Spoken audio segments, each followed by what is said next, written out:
Venezuela denounced the U.S. aggression against its territory at the United Nations Security Council and called it a violation of international law and a threat to peace in the region and the continent.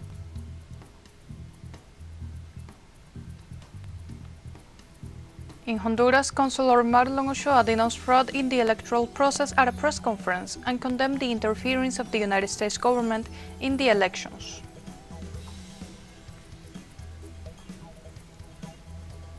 The Gaza Strip government media office condemned Israel's serious and systematic violations of the October 10th ceasefire agreement, documenting 875 breaches of the truce. Hello, welcome to From the South. I'm Sophie Fernandez from the teleSUR studios in Havana, Cuba. We begin with the news. Stay with us.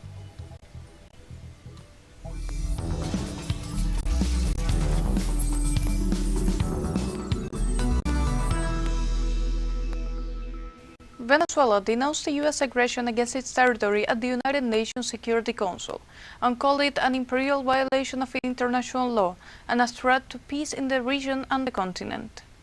Venezuelan Representative Samuel Moncada said that the U.S. crime against the South American nation includes a declared naval blockade, the theft of 4 million barrels of Venezuelan oil, and an electronic warfare in the airspace. Moncada also affirmed that these actions respond directly to confessed attempts by President Trump to arbitrarily grab the energy resources of Venezuela. Moncada also urged the UN body to take immediate action against these systematic violations of the international law, which represent a direct threat to the regional stability and set a dangerous precedent of armed intervention.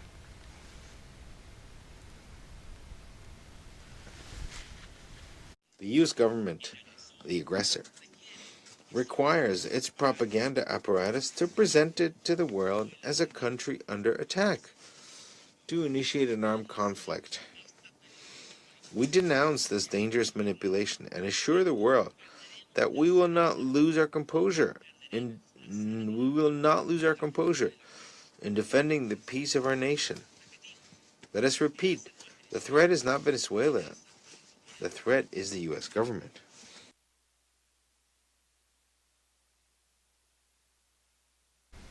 In another part of his address, Moncada accused the United States of violating the Geneva Convention on High Seas and the principles of non-intervention in the internal affairs of the states.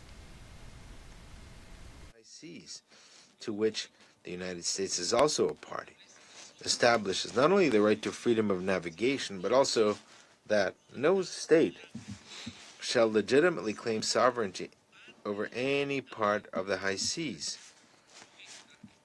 as these are open to all nations. The jurisprudence established by international courts confirms in turn that the principles of non-intervention in the internal affairs of states, refraining from the use or the threat of force, and respect for sovereignty are part of customary international law as reflected in judgments dating from 1986 to the present.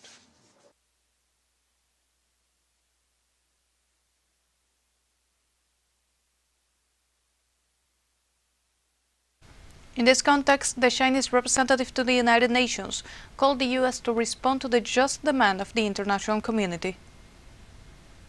To heed the just call of the international community, immediately halt relevant actions and avoid further escalation of tensions.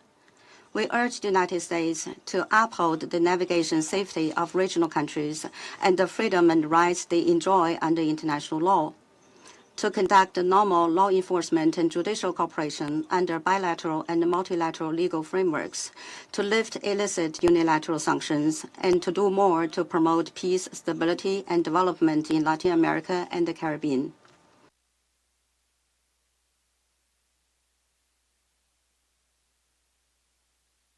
For his part, the Russian ambassador to the UN, Vasily Nevencia, rejected the U.S. intervention in the internal affairs of Venezuela and warned that such actions can become a template for future aggressions against other Latin American states.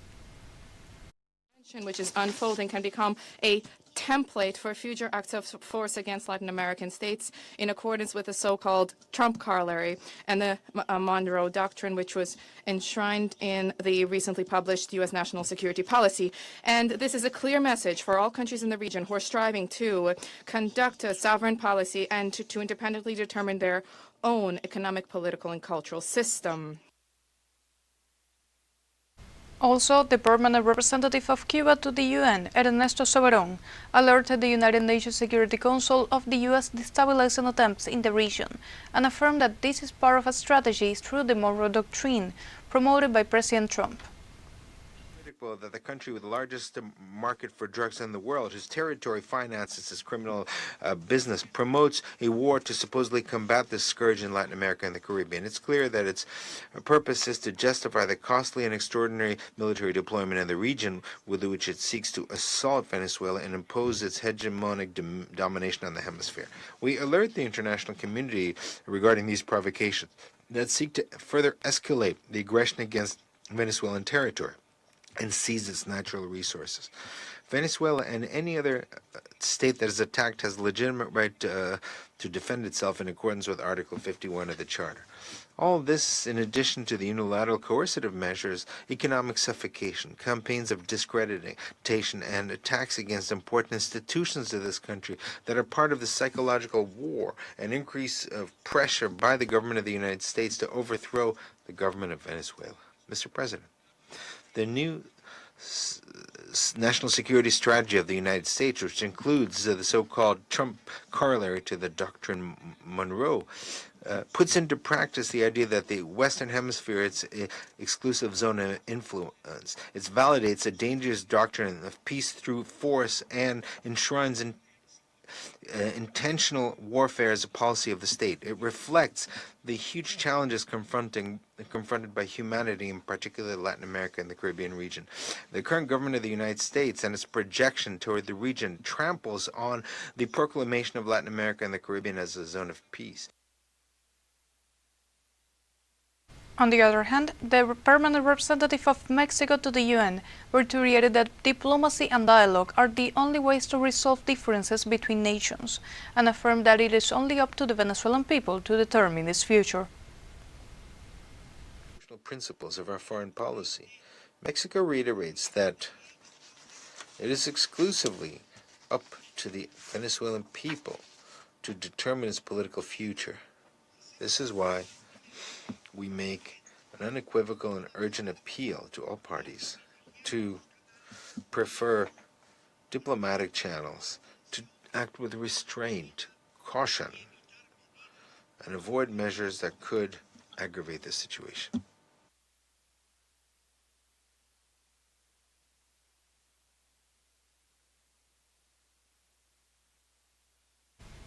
And the Nicaraguan representative expressed his country's support for Venezuelan President Nicolás Maduro, called the all multilateral mechanisms to investigate and punish the U.S. action of piracy in the Caribbean, and said that the United Nations could not be a passive spectator before the pillaging of nations.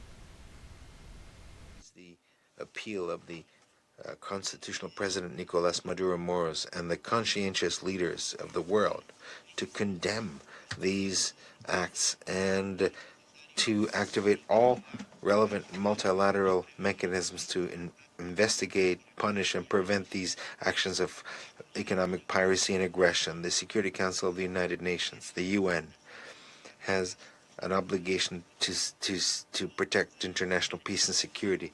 It cannot be a passive spectator of the pillaging of a nation. For his part, Colombian permanent representative to the United Nations accused the United States of carrying out a military escalation in the Caribbean, in flagrant violation of the proclamation of Latin America and the Caribbean as a zone of peace, and undermine the stability in the region. Have been proclaimed as a zone of peace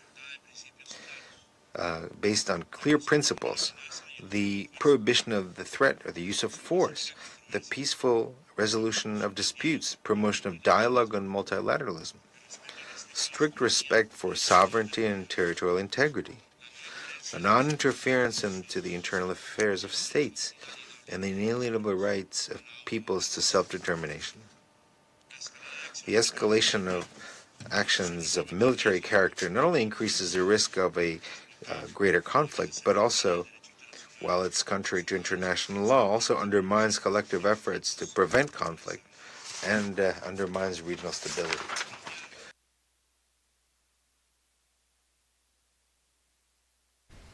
And now we have a short break coming up.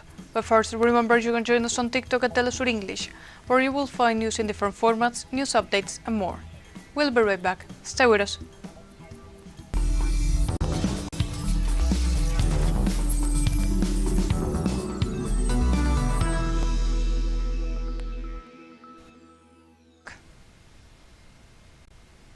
Welcome back.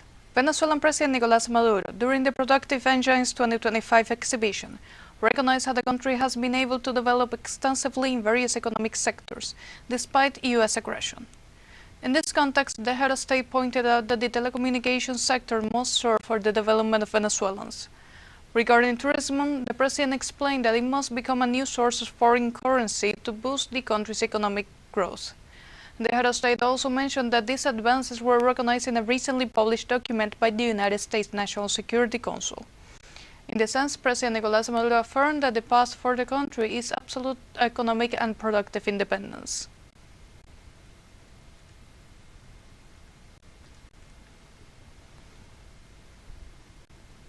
Where we're going, where we're coming from an economical war that was horrible, right? We all know what it's about.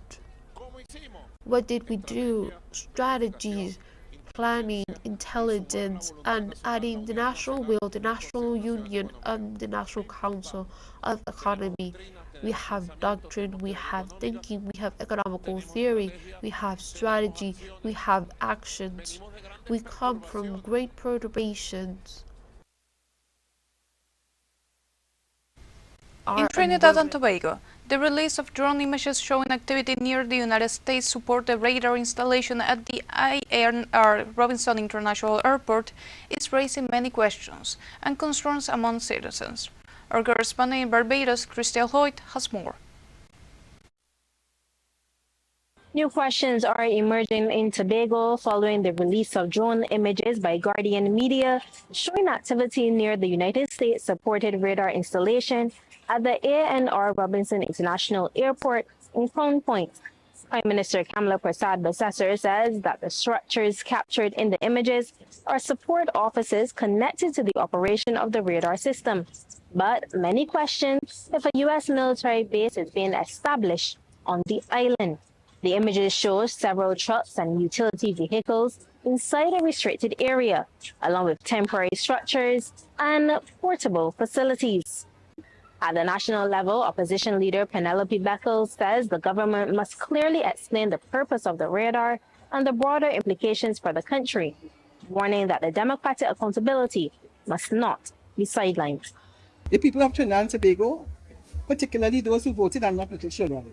And they are paying very close attention to what is taking place, not only in Trinidad and Tobago, as it relates to Trinidad, Tobago, the radar, but as it relates to Trinidad and Tobago, the CARICOM region, and as it relates to what is going on, as it relates to Trinidad and Tobago, Venezuela, as well as the United States. In Tobago, opposition figures say uncertainty on the ground is growing, particularly as access to the site remains restricted and official details limited. PNM Tobago leader Ansel Dennis says the images have intensified concerns about transparency and public safety. Well, it's quite interesting. It appears to me that somewhat of a military base has been established there. We've been given mixed messages regarding this situation. So I have absolutely no doubt that there is more in the mortar than the pestle. So this level of disrespect where we are seeing, based on that picture, what appears to be a military base established in our airport, in one of the most populous communities on the island. Tobagonians have been endangered by this government in a very disrespectful manner. The government has not indicated whether additional information on the radar site or the presence of the U.S. personnel will be made public. Crystal Hoyt, teleSUR, Bridgetown, Barbados. In other news, the U.S. Department of Justice released 30,000 more files from the Epstein case, including documents mentioning President Donald Trump. The Department of Justice, legally required to release the files, acknowledged Trump's appearances in social media and posts stated that some include false claims. Although an email dated January 8, 2020 shows that Trump mentioned in-flight records and notes that he traveled on Epstein's private jet many more times than he previously reported. All the Epstein case files were released after Congress passed the Epstein Files Transparency Act in November.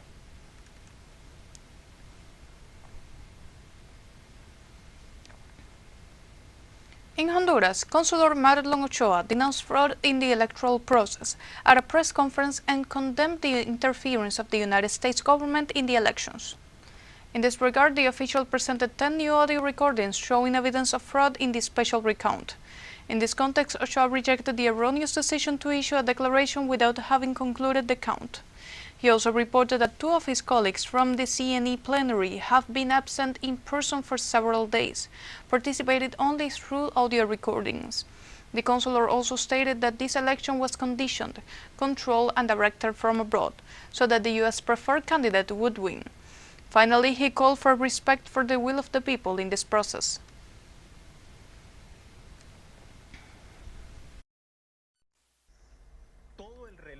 All of the story of the first audios confirm that this election, once again, was an election conditioned, controlled, and directed from the outside of the country. The intervention, the foreign intervention in these elections has been the most vulgar and bold in all of the history of our country. We have a second short break coming up. Before, we invite you to visit our Facebook page at teleSUR English. There, you'll be able to watch our top stories, special live coverage, and much more. Follow our page and activate the notification button to stay up to date on the world's most recent events. Final short break, but we'll be right back with more from the South. Don't go away.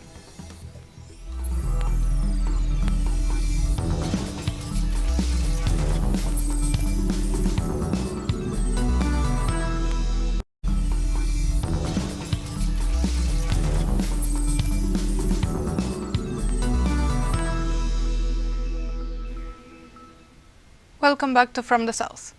In Colombia, 18 soldiers were handed over after being held captive for 36 hours by an indigenous community in the department of Chocó.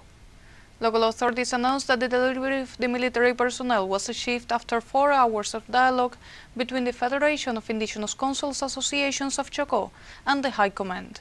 The Ministry of Defense denied that it was a kidnapping, stating that the soldiers were surrounded by about 200 people. And then they were taken to an indigenous service where the operations were carried out against National Liberation Army.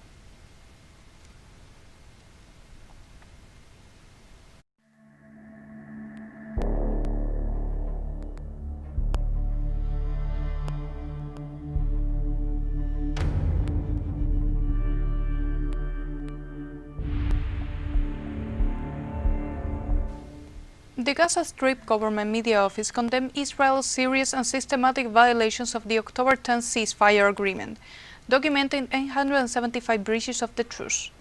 The agency reported that at least 411 Palestinians have been killed and 1,112 were wounded in Israeli attacks on Gaza since the ceasefire began. The Palestinian movement Hamas warned that these figures represent 25 ceasefire violations per day. These violations include killings, attacks on civilians, bombing, blocking humanitarian aid, and concealing information about prisoners and missing people. Hamas stated that Israel deliberately killed civilians, especially women and children, and exterminated entire families.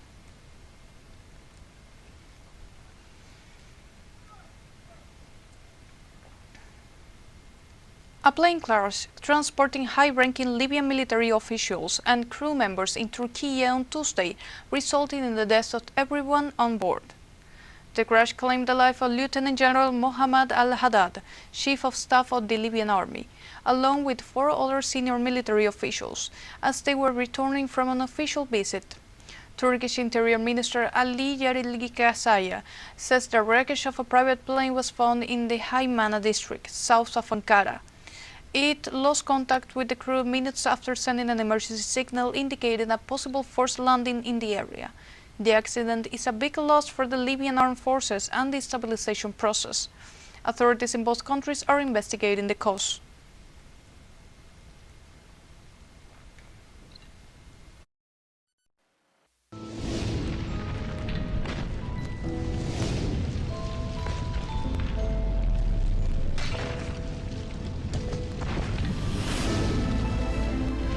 Africa is not left behind in the climate challenges it faces in 2025, with severe drought and water crisis, especially in Somalia, Ethiopia, Kenya, Tanzania, and Madagascar.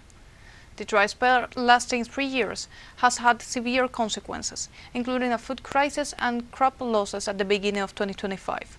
5 countries in the region have declared a state of national disaster due to drought: Lesotho, Malawi, Namibia, Zambia, and Zimbabwe. Mozambique and Angola are still struggling, leaving the World Food Programme with $147 million to provide food and cash to 7.2 million people across the region until March 2025. The UN warned that the extreme heat is a global health emergency, especially in North Africa, where heat waves trigger sandstorms and cause access with problems to water, food, and basic services.